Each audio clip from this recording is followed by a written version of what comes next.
ಓಂ cinema ಕನ್ನಡದ classic ಸಿನಿಮಾಗಳಲ್ಲಿ ಈ ಸಿನಿಮಾನು ಕೂಡ ಒಂದು. ಓಂ ಸಿನಿಮಾ ನಮ್ಮ ಉಪೇಂದ್ರ ಅವರ ಡೈರೆಕ್ಷನಲ್ಲಿ ಮೂಡಿ ಬಂದಂಥ ಸಿನಿಮಾ. ಏನು ಹೇಳೋದು ಇದ್ರ ಬಗ್ಗೆ, ಎಲ್ಲರೂ ಮಾತಾಡ್ಬಿಟ್ಟಿದ್ದಾರೆ. ಹೀಗಾಗಿ ನಾನು ಕೂಡ ಏನು ವಿಶೇಷ ಅಂತ ಅಂದ್ಕೊಂಡಾಗ ನನ್ನ ಅನುಭವಗಳನ್ನ ನಾನು ಹಂಚ್ಕೋಬೇಕು ಅಂತ ಈ ವಿಡಿಯೋ ಮಾಡ್ತಾಯಿದ್ದೀನಿ. ಸೊ ಈ ಸಿನಿಮಾ ರಿಲೀಸ್ ಆದಾಗ ನಾನು ಬಹುಶಃ ಚಿಕ್ಕವನು, ಅಷ್ಟು ಗೊತ್ತಿರಲಿಲ್ಲ. ಬಟ್ ತುಂಬ ಹೇಳೋರು ಓಂ ಸಿನಿಮಾ ಒಂದು ಟ್ರೆಂಡ್ ಕ್ರಿಯೇಟ್ ಮಾಡಿರೋದು ಉಪೇಂದ್ರ ಉಪೇಂದ್ರ ಸಿನಿಮಾಗಳ ಮೂಲಕ ಡೈರೆಕ್ಷನ್ ಕಮ್ ಹೀರೋ ಹಿಟ್ ಆಗಿರೋದು ಅವೆಲ್ಲ ನೋಡಿದಾಗ ಸಖತ್ತು ಒಂದು ಕ್ಯೂರಿಯಾಸಿಟಿ ಇತ್ತು. ತರಲೆ ನನ್ನ ಮಗ, ಅವಷ್ಟು ಸಿನಿಮಾಗಳು, ಆಪ್ರೇಷನ್ ಅಂತ 3ನೇ ಸಿನಿಮಾ ಆಗಬೇಕಾಗಿತ್ತು. ಬಟ್ ಅದು ನಿಂತು ಹೋಗೋದ ಕಾರಣ ಮತ್ತು ಇದು ಯಾವುದು ಓಂ ಸಿನಿಮಾ ರಿಲೀಸ್ ಆಗೋಯಿತು. ಸೊ ಹೀಗಾಗಿ ಅವರ 3 ಸಿನಿಮಾಗಳು ಬ್ಲಾಕ್ ಬಸ್ಟರ್ ಹಿಟ್ ಸಿನಿಮಾಗಳು, ನಿರ್ದೇಶನದ ಮೊದಲ 3 ಸಿನಿಮಾಗಳು. ಸೊ ನಾನು ಈ ಸಿನಿಮಾನ ಥಿಯೇಟ್ರಲ್ಲೂ ನೋಡಿದ್ದೆ. ಅಂದರೆ 500ಕ್ಕಿಂತ ಹೆಚ್ಚು ಬಾರಿ ರಿಲೀಸ್ ಆಗಿದೆ, ಎಲ್ರಿಗೂ ಗೊತ್ತಿರೋ ವಿಚಾರನೇ. ಸೊ ಈ ಸಿನಿಮಾನ ನಾನು ಥಿಯೇಟ್ರಲ್ಲಿ ನೋಡಿದಾಗ, ಯಾವಾಗ 2010 ನಾನು ಥಿಯೇಟ್ರಲ್ಲಿ ನೋಡಿದಾಗ, ಅನುಪಮ ಥಿಯೇಟ್ರಲ್ಲಿ ರಿಲೀಸ್ ಆಗಿದ್ದಾಗ,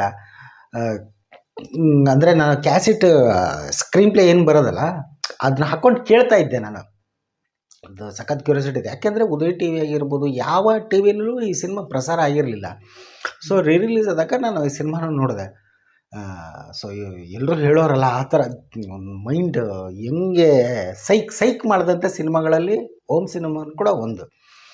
ಸ್ಟಾರ್ಟಿಂಗ್ ಪಾಪ ಹೀರೋಯಿನ್ಗೆ ಯಾಕೆ ಎಷ್ಟು ಮುದ್ದಾಗಿದ್ದಾಳೆ ಪ್ರೇಮ ಅವರು, ಯಾಕೆ ಗೋಯ್ದು ಉಕ್ಕೊಂತಾಳೆ ಮಧು ಅನ್ನೋ ಪಾತ್ರದಪ್ಪ ಅನ್ನಿಸ್ತಾ ಇತ್ತು. ನೋಡಿದ್ರೆ ಅವಳೇ ಒಂಥರ ವಿಲನ್ ಈ ಸಿನಿಮಾದಲ್ಲಿ. ಅದು ನನಗೆ ಸಖತ್ ಒಂದು ಇದು ಅನಿಸಿದ್ದು. ಇಂಟ್ರೋಲ್ point Shivanna ಮಚ್ಚಿಟ್ಕೊಂಡ ಇಂಟ್ರೋಲ್ block ಬರೋದಾಗಿರ್ಬೋದು, last ಡೈಲಾಗ್ಸ್ಗಳು Murali Mohan ಅವ್ರನ್ನ ನೆನೆಸ್ಕೊಳ್ಳೇಬೇಕು, ಅವರು ಬರೆದಿರೋ ಡೈಲಾಗ್ಸ್ಗಳಿದು. ಉಪೇಂದ್ರ ಅವ್ರ ಡೈರೆಕ್ಷನ್ನು ಹಂಸಲೇಖ ಸಂಗೀತ ಅವ್ರನ್ನ ಹಂಸಲೇಖ ಅವ್ರು ಮರೆಯೋಗಿಲ್ಲ. ಮ್ಯೂಸಿಕ್ಕು ಮತ್ತು ಸಂಗೀತ, ಹಾಡು ಮತ್ತು ಸಂಗೀತನ ಎಕ್ಸಲೆಂಟ್. ಎಲ್ಲ ಕಲಾವಿದರ ಅಭಿನಯನೂ ಅಷ್ಟೇ ಎಕ್ಸಲೆಂಟ್. ಎಷ್ಟು ನೈಜತೆಗೆ ಒತ್ತು ಕೊಟ್ಟಿದ್ರಂದರೆ, ಅಂದರೆ ನಿಜವಾದ ರೌಡಿಗಳು ಕೂಡ ಈ ಸಿನಿಮಾದಲ್ಲಿ ಆ್ಯಕ್ಟ್ ಮಾಡಿದರು. ಎಲ್ರಿಗೂ ಗೊತ್ತಿರೋ ವಿಚಾರನೇ. ಈ ಸಿನಿಮಾ ರಿಲೀಸ್ ಆಗಿ 31 ವರ್ಷ, ಈಗ 32ನೇ ವರ್ಷಕ್ಕೆ ಕಾಲಿಟ್ಟಿದೆ. ಅಪ್ಪ ಕ್ಲಾಸಿಕ್ ಸಿನಿಮಾ ಅದು. ಹೆಂಗೆ ಅದೆಲ್ಲ ಓಕೆ. ನಾನು ನನ್ನ ಅನುಭವಗಳನ್ನ ಹೇಳ್ಕೋಬೇಕು ಅಂತ ಅಂದಲ್ಲ, ಈ ಸಿನಿಮಾನ ಅನುಪಮ ಥಿಯೇಟ್ರಲ್ಲಿ ನೋಡಿದೆ. ಅದಾದಮೇಲೆ ಮತ್ತೆ ನೋಡಿದೆ ಒಂದು 2015ರಲ್ಲಿ ಕೂಡ ರಿಲೀಸ್ ಆಗಿತ್ತು. ಆದರೆ ದೊಡ್ಡ ಪ್ರಮಾಣದಲ್ಲಿ ರಿಲೀಸ್ ಇಲ್ಲ. ಅವಾಗಲೂ ಮತ್ತೆ ನೋಡಿದೆ ಮೂವಿ ಲ್ಯಾಂಡ್ ಥಿಯೇಟ್ರಲ್ಲಿ. ಎಷ್ಟು ಸಲ ನೋಡಿದ್ದೀನಿ ಅಲ್ಲ. ಈಗ ಯೂಟ್ಯೂಬಲ್ಲಿ ಅಂತ ನೋಡ್ತಾನೆ ಇರ್ತೀನಿ. ಆ ಡೈಲಾಗ್ಸ್ಗಳು ಲಾಸ್ಟ್ ಎಂಡಲ್ಲೂ ಕೂಡ ಊಟ ಮಾಡೋ ಒಂದು ಪಾತ್ರ ಬರುತ್ತೆ ಆ ಹೋಟೆಲ್ಲಿ. ಆ ಪಾತ್ರ ಏನು ಎಕ್ಸಲೆಂಟ್. ಅಮ್ಮ ಬಗ್ಗೆ, ತಾಯಿ ಬಗ್ಗೆ, ಈ ಥರದ್ದು ಒಂದಿಷ್ಟು ಡೈಲಾಗ್ಸ್ಗಳು ಬಂದಾಗಪ್ಪ ಎಷ್ಟು ಮೈ ರೋಮಾಂಚನ, ಮೈ ಜುಮ್ ಅನ್ಸ್ಬಿಡುತ್ತಲ್ಲ ಆ ಥರ ಸಿನಿಮಾ ಅದು. ನಮ್ಮ ಅಂದರೆ ಒಂದು ನಾನು ಅವ್ರು ನೋಡಿದ್ದಾರೆ ಇವ್ರು ನೋಡಿದ್ದಾರೆ ಅಂತಲ್ಲ, ಪ್ರತಿಯೊಬ್ಬರು ನೋಡಿರ್ತಾರೆ. ಪ್ರತಿಯೊಂದು ರೌಡಿಸಮ್ ಸಿನಿಮಾಗೂ ಕೂಡ ಅದೇ ಓಂಕಾರ ಸಿನಿಮಾ, ಅದೇ ಓಂಕಾರನೇ.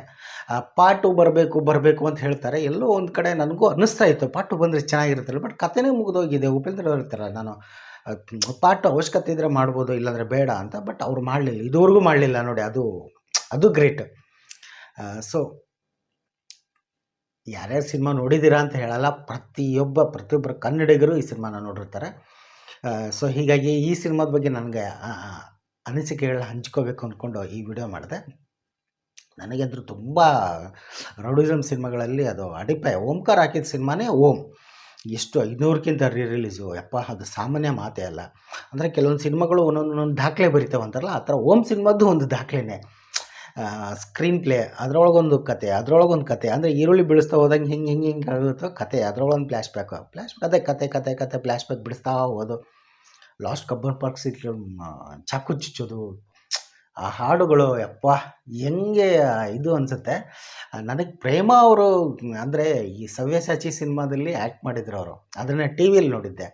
ಓಂ ಸಿನಿಮಾನ ದೊಡ್ಡ ಥಿಯೇಟ್ರಲ್ಲಿ ನೋಡಿದಾಗ ಅದ್ರ ಬಿಡಿ, ಕನಸುಗಾರ, ಯಜಮಾನ, ಎಲ್ಲರಂತೆಲ್ಲ ನನ್ನ ಗಂಡ, ಒಂದಿಷ್ಟು ಸಿನಿಮಾಗಳೆಲ್ಲ ಪ್ರೇಮ ಅವ್ರದ್ದು ನೋಡಿದಾಗ ನಾನು ಇವಾಗಲೂ ಅಭಿಮಾನಿನೇ, ಇಲ್ಲ ಅಲ್ಲಿಲ್ಲ. ಈಗ ವರಾಹ ಚಕ್ರಂ ಕೂಡ ಸಿನಿಮಾ ಬರ್ತಾ ಇದೆ, ಅವರೇ ಹಾಡು ಹೇಳಿದ್ದಾರೆ. ಅದು ಸಖತ್ ತುಂಬ ಇಷ್ಟ ಆಗುತ್ತೆ ಅವರ ಆ್ಯಕ್ಟಿಂಗು ಅದೆಲ್ಲ ನೋಡಿದಾಗ.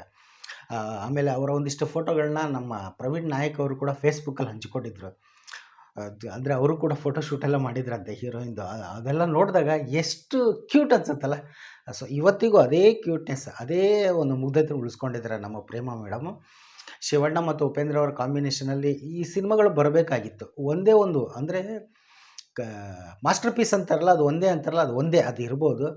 ಅವ್ರ ಆ್ಯಕ್ಟಿಂಗಲ್ಲಿ ಆಗಿರ್ಬೋದು, ಒಂದೇನೋ ಒಂದು ಇನ್ನೂ ಒಂದಿಷ್ಟು ಸಿನಿಮಾಗಳು ಬೇಕು ಅನಿಸುತ್ತೆ ಉಪೇಂದ್ರ ಅವರ ಡೈರೆಕ್ಷನಲ್ಲಿ ಬರಲಿ. ಸೊ ಇದು ನನ್ನ ಓಂ ಸಿನಿಮಾದ ಅನುಭವ, ಮತ್ತು ಓಂ ಸಿನಿಮಾದ ನಾನು ನೋಡಿರೋ ಅನುಭವ ಇದು. ಆಮೇಲೆ ಇವತ್ತು ಶಿವಣ್ಣ ಮತ್ತು ಗೀತಕ್ಕ ಅವರ ದಂಪತಿಗಳಿಗೆ ಇವತ್ತು ವಿವಾಹ ವಾರ್ಷಿಕೋತ್ಸವ. ಅವರಿಗೆ ಹ್ಯಾಪಿ ವೆಡ್ಡಿಂಗ್ ಆ್ಯನಿವರ್ಸರಿ ಅಂತ ನಾನು ಹೇಳ್ತೀನಿ. ಸೊ ಯಾರ್ಯಾರು ಈ ಸಿನಿಮಾ ನೋಡಿದ್ದೀರಾ, ಯಾರ್ಯಾರು ನೋಡಿದ್ದೀರಾ ಅಂತಲ್ಲ, ಪ್ರತಿಯೊಬ್ಬರು ನೋಡಿರ್ತೀರ. ನಿಮ್ಮ ಅನಿಸಿಕೆಗಳನ್ನ ಹಂಚ್ಕೊಳ್ಳಿ.